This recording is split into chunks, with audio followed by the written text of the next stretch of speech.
Selamat pagi Bapak Ibu Saudara-saudara sekalian. Hari ini tanggal 10 Desember 2020. Saya mengenang salah satu dari sahabat saya yang telah pergi, namanya Lisa Gunadipan. Mengapa saya ingin membahasnya? Pertama, karena jauh sebelum dia meninggal, saya diberikan mimpi. Dan mimpi itu sekarang ini saya percaya bahwa ada hubungan dengan COVID-19. Jadi saat itu 2016, pas ulang tahunnya seperti hari ini tanggal 10 Desember, saya bermimpi. Dalam mimpi itu Lisa datang dan mengatakan, Kak Tina, saya ingin menunjukkan rumah baru saya gitu, rumah baru kami. Lalu kami keluar dan melihat, katanya dia ingin menunjukkan saya rumah itu, dan dia bilang itu rumah saya, rumah barunya. Dan saya lihat di kejauhan itu bukan cuma satu rumah, tapi perumahan yang besar, perumahan indah. Tapi yang saya ingat waktu itu bahwa setiap rumah itu rumahnya bercahaya. Jadi sekeliling rumah itu seperti dikelilingi oleh lampu sorot di dinding, di bagian batas-batas dindingnya.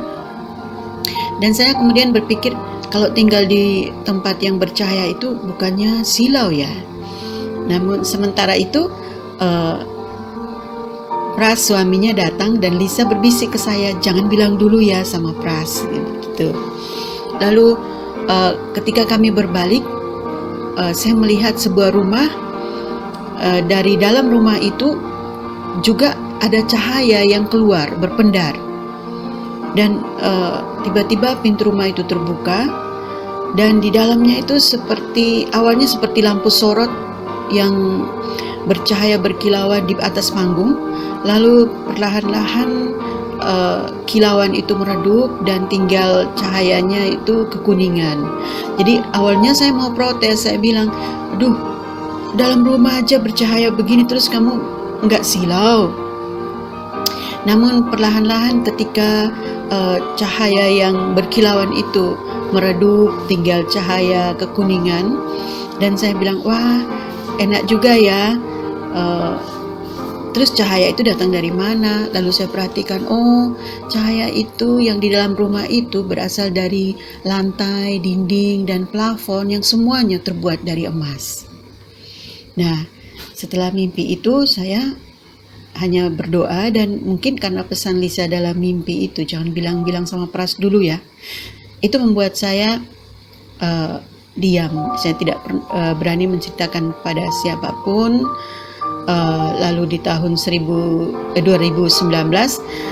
ketika saya melihat Pras dan Lisa di atas panggung Oriflame, saya berpikir, oh mungkin itu artinya mimpi itu bahwa dia punya pekerjaan baru yang mereka sering naik panggung gitu.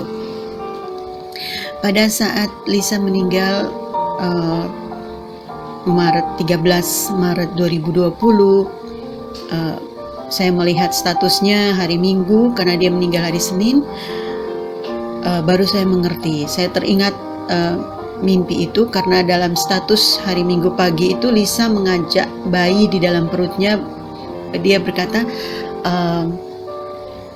mari kita lihat rumah masa depan kita. Di situ baru saya teringat mimpi itu. Oh, berarti jauh sebelum itu Tuhan sudah mempersiapkan rumah masa depan Lisa dan bayinya. Yang kedua, di dalam mimpi itu saya melihat sebuah perumahan, jadi perumahan yang luas sekali. Setelah Lisa meninggal, menyusul sahabat kami yang lain, Niken, lalu Romo Yomi, dan kemudian papa sahabat saya, Papa Olaf, papanya Heidi dan Monique dan Mario. Lalu dalam perenungan-perenungan saya selanjutnya dan melihat begitu banyak orang yang meninggal karena COVID-19, saya merasa dan percaya bahwa Tuhan memberikan saya tanda bahwa mereka meninggal di tengah COVID-19. Berarti COVID-19 ini juga adalah cara Tuhan mengangkat orang-orang tertentu. Dan kalau orang-orang yang meninggal di COVID-19 ini orang-orang baik yang percaya kepada Tuhan, maka dia sudah disiapkan perumahan di atas sana, di surga, rumah-perumahan yang bercahaya. Jadi COVID-19 bagi saya juga adalah sebuah cara Tuhan mengangkat orang-orang yang dipilihnya, dan di sana Tuhan sudah menyiapkan rumah bagi mereka. Dan saya percaya mungkin sebelumnya itu juga sudah ada, tetapi baru Tuhan kasih tanda lewat mimpi saya saat sebelum Lisa meninggal. Terima kasih. Mari kita lanjutkan dengan bacaan-bacaan berikutnya. Atas nama Bapa dan Putra dan Roh Kudus. Amin. Datanglah ya Roh Kudus, datanglah dengan kekuatan hati Santa Perawan Maria yang tidak bernoda, mempelaimu yang terkasih. Datang dan penuhilah hidup kami dengan karunia-karuniamu. Amin. Bacaan liturgi tanggal 10 Desember 2020. Bacaan dari kitab Yesaya. Aku ini Tuhan Allahmu. Aku memegang tangan kananmu dan berkata kepadamu, janganlah takut, akulah yang menolong engkau. Janganlah takut, hai si cacing Yakub, hai si ulat Israel. Akulah yang menolong engkau. Demikianlah sabda Tuhan. Dan yang menebus engkau ialah yang Maha Kudus, Allah Israel. Sesungguhnya aku membuat engkau menjadi papan pengirik yang tajam dan baru, dengan gigi 2 jajar. Engkau akan mengirik gunung-gunung dan menghancurkannya. Bukit-bukit pun akan kau buat seperti sekam. Engkau akan menampi mereka, lalu angin akan menerbangkan mereka, dan badai akan menyerahkan mereka. Tetapi engkau akan bersorak-sorak dalam Tuhan, dan bermegah dalam Yang Maha Kudus, Allah Israel. Orang-orang sengsara dan orang-orang miskin sedang mencari air, tetapi tidak ada. Lidah mereka kering kehausan. Tetapi aku, Tuhan, akan menjawab mereka, dan sebagai Allah orang Israel, aku tidak akan meninggalkan mereka. Aku akan membuat sungai-sungai memancar di atas bukit-bukit yang gundul, dan membuat mata air membual di tengah dataran. Aku akan membuat padang gurun menjadi telaga dan memancarkan air dari tanah kering. Aku akan menanam pohon ara di padang gurun, pohon benaga, pohon murad, dan pohon minyak. Aku akan menumbuhkan pohon sanobar di padang belantara dan pohon berangan serta cemara di sampingnya, supaya semua orang melihat dan mengetahui, memerhatikan dan memahami bahwa tangan Tuhanlah yang membuat semuanya itu, dan Yang Maha Kudus, Allah Israel, yang menciptakannya. Demikianlah sabda Tuhan. Syukur kepada Allah. Mazmur tanggapan. Tuhan itu pengasih dan penyayang, panjang sabar dan besar kasih setianya. Aku hendak mengagungkan Dikau, ya Allah, ya Rajaku. Aku hendak memuji namamu untuk selama-lamanya. Tuhan itu baik kepada semua orang, penuh rahmat terhadap segala yang dijadikannya. Tuhan itu pengasih dan penyayang, panjang sabar dan besar kasih setianya. Segala yang kau jadikan akan bersyukur kepadamu, ya Tuhan, dan orang-orang yang kau kasihi akan memuji engkau. Mereka akan mengumumkan kemuliaan kerajaanmu dan akan membicarakan keperkasaanmu. Tuhan itu pengasih dan penyayang, panjang sabar dan besar kasih setianya, untuk memberitahukan keperkasaanmu kepada anak-anak manusia dan memaklumkan kerajaanmu yang semarak mulia. Kerajaanmu ialah kerajaan abadi. Pemerintahanmu lestari melalui segala keturunan. Tuhan itu pengasih dan penyayang, panjang sabar dan besar kasih setianya. Haleluya, haleluya. Let the clouds rain down the just one, and the earth bring forth a Savior. Haleluya, haleluya. A reading from the Holy Gospel according to Matthew. Jesus said to the crowds, Amen, I say to you, among those born of woman, there has been none greater than John the Baptist. Yet the least in the kingdom of heaven is greater than he. From the days of John the Baptist until now, the kingdom of heaven suffers violence, and the violent are taking it by force. All the prophets and the law prophesied up to the time of John.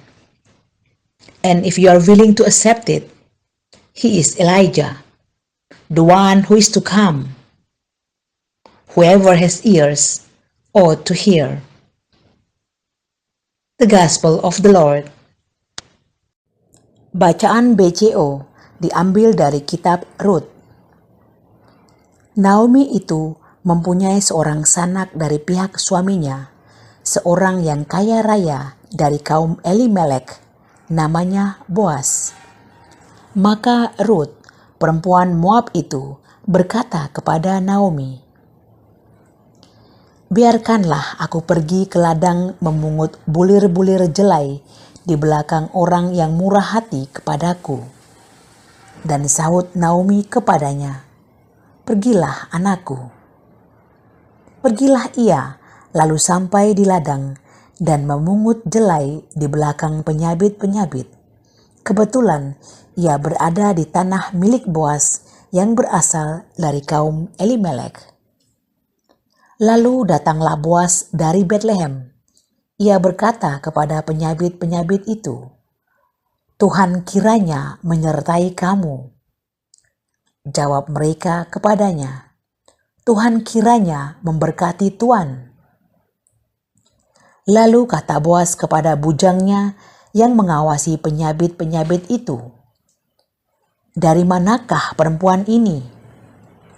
Bujang yang mengawasi penyabit-penyabit itu menjawab, Dia adalah seorang perempuan Moab. Dia pulang bersama-sama dengan Naomi dari daerah Moab. Tadi ia berkata, Izinkanlah kiranya aku memungut dan mengumpulkan jelai dari antara berkas-berkas jelai ini di belakang penyabit-penyabit. Begitulah ia datang dan terus sibuk dari pagi sampai sekarang, dan seketika pun ia tidak berhenti.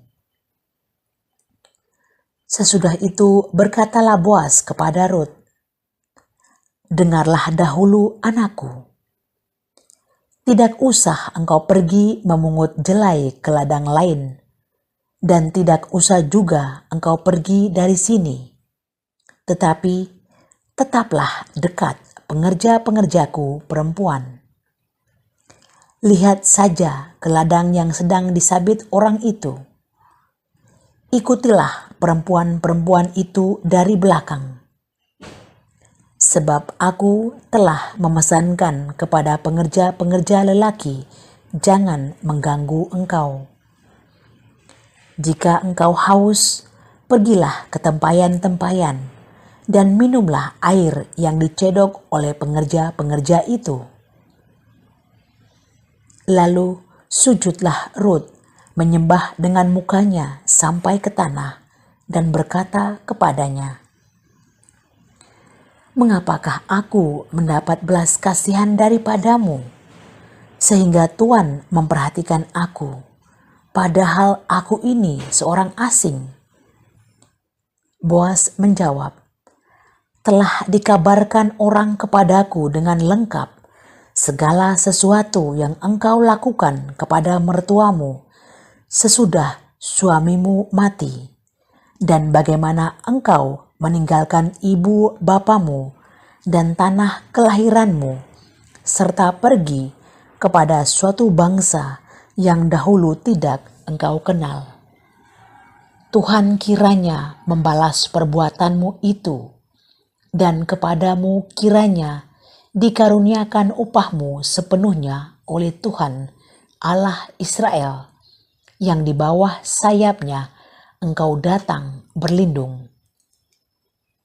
Kemudian berkatalah Rut, "Memang aku mendapat belas kasihan daripadamu, ya Tuhanku, sebab Tuhan telah menghiburkan aku dan telah menenangkan hati hambamu ini. Walaupun aku tidak sama seperti salah seorang hamba-hambamu perempuan." Demikianlah sabda Tuhan. Syukur kepada Allah.